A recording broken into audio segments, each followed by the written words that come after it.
Moi, je vivrai jamais comme vivent la majorité des Sénégalais. Ils ont des petites chambres, ils sont 50 dans cette chambre. Voilà. Moi, je vivrai pas comme ça. Et je ne pense pas que c'est normal que on doit prendre des responsabilités des autres s'ils sont pas responsables.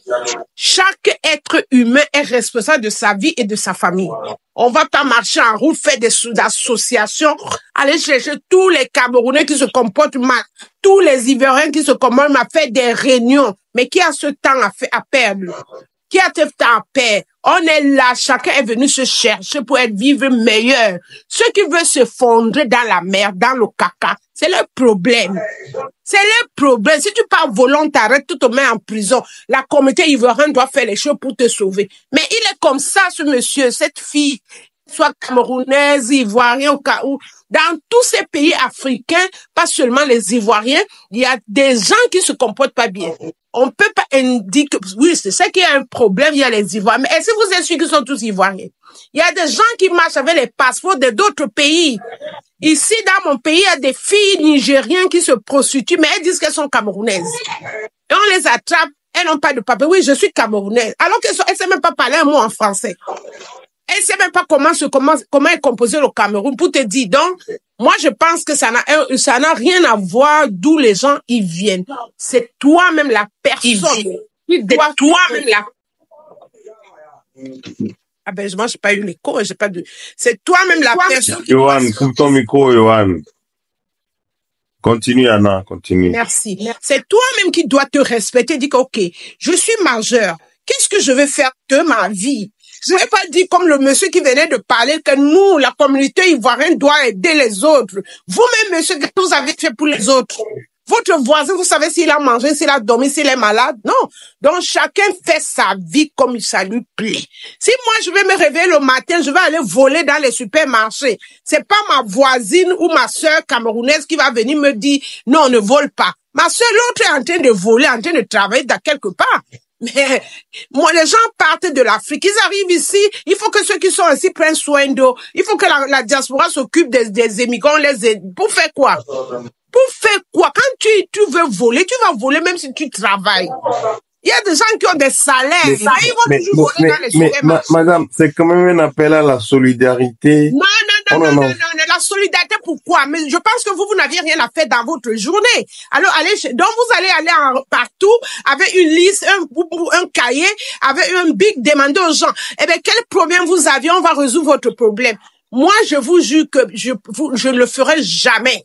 Si je passe dans la rue, je vois quelqu'un qui n'est pas bien, qui est malade, qui est en difficulté, je m'arrête, j'appelle les urgences, on vient le chercher. Mais je vais pas mener les gens chez moi, organiser des réunions et demander qu'est-ce qu'on doit faire pour eux, et papa. Oh, je dois m'occuper de ma vie, mes problèmes, de ma famille.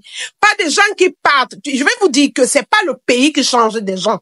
Les gens là étaient déjà comme ça dans leur famille. Les parents qui ont eu des enfants à 5 ans, on ne les éduquait pas. L'enfant arrive à 18 ans, il commence à se plaindre. Éduquez vos enfants.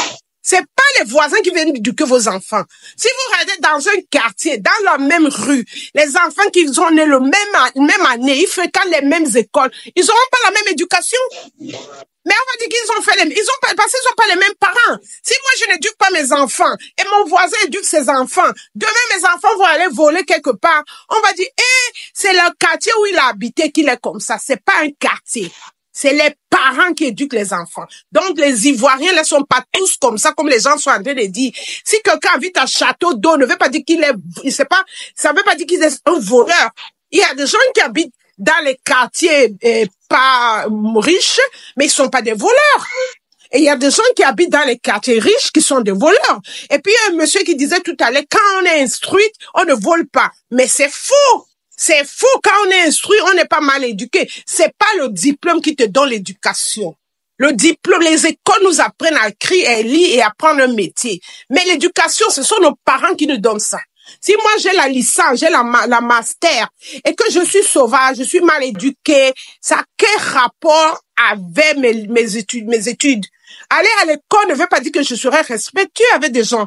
C'est si il y a des gens qui sont jamais allés à l'école, qui sont respectueux, qui respectent les femmes, le mari, leurs enfants, le voisin, mais ils ont même pas le CP. Et tu vois quelqu'un avec le bac, avec les licences, il est sauvage, il est arrogant, il respecte pas les gens. Et alors, le savoir-vivre, on n'apprend pas ça à l'école. Savoir-vivre dans le monde, si on n'apprend pas ça avec les diplômes. On apprend ça par rapport à comment ma mère, mon père m'a appris comment vivre avec les autres. C'est comme ça.